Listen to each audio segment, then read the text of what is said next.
Back in 2019, I explored the amount of N-gauge track and scenic elements that I had lying around from previous projects. I made a decision then to make a layout almost primarily from these salvaged parts. In early 2020, I made a start on this layout by building the baseboard for it.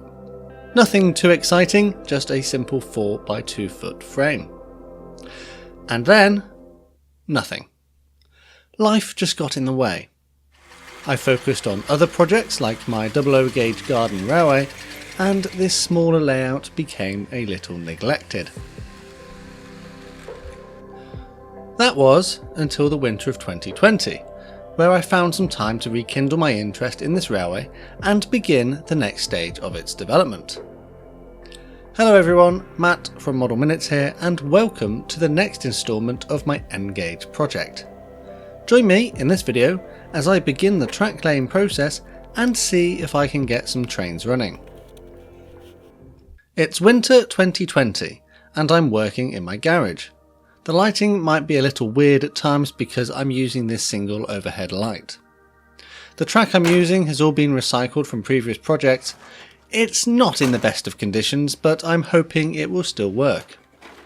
Some of it has been painted and some still has ballast stuck to it, but I don't think that will cause any problems in the long run. I start off by joining some track together. I don't really plan my layouts and I pretty much just build and let it develop organically. I do want to have 2 loops at least though, running side by side. Fortunately, it seems that I have enough set track to do this, which is a good thing. I'd like to include this part-built engine shed on the layout as well, so I guess I will need a siding. I'll also finish building this kit at some point too.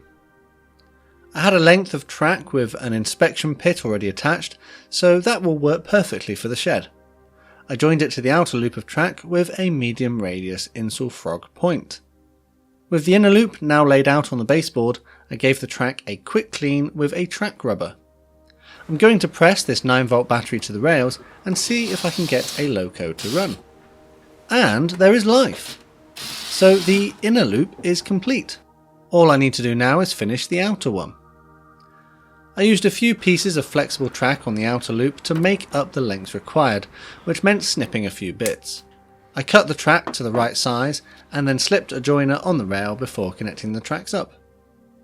With that done, I now have 2 loops of track which are complete. It's not a complicated track plan, but sometimes it's better to keep it simple. A final check I made was to see if there was enough clearances on the bends for the trains to pass, which there was. So this means it's time to get it all glued down. I'm using this expanded polystyrene which came as packing material. I glued this large strip at the front which will be the base of a station area. Perhaps. I'm using this material to raise the height of the track so I can possibly add scenery at a lower level or create embankments or small bridges under the line. It should also help to soften the sound of the running trains. I cut more strips to the right sizes so that they could be glued under the rest of the track. I'm using PVA glue as it won't react with the polystyrene and cause it to melt. I went around the whole layout, placing it under the track, and when that was done, I repeated the process but this time with card on top. This will become my track bed, which I will glue the railway onto later. I'm sure some expert railway modelers will tell you that this isn't the right way to do things, but this is my way for now.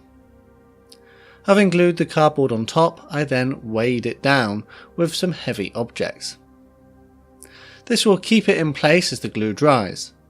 I would normally leave this for 24 hours to dry, but sadly life got busy again and it was 6 months until I would get round to working on this railway. It's now the summer of 2021 and what a hot summer it is. The track bed though is completely dry and is waiting for the track to be laid. I reconnected the track, trying to make sure I had the same parts in the same order as when I originally came up with the plan. After a while though, I got there in the end.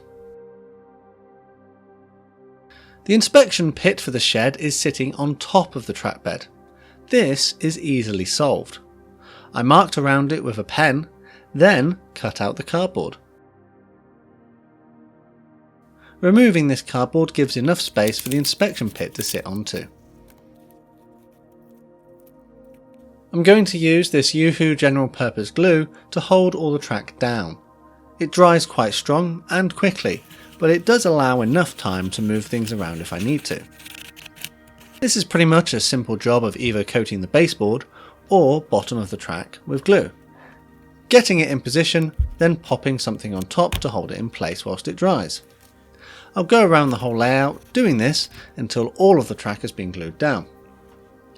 As it's been 6 months since I last cleaned the track, and I now can't find my track rubber, I'm going to use this very fine sanding stick instead, rubbing it over the top of the rails to clean off the dirt that has accumulated.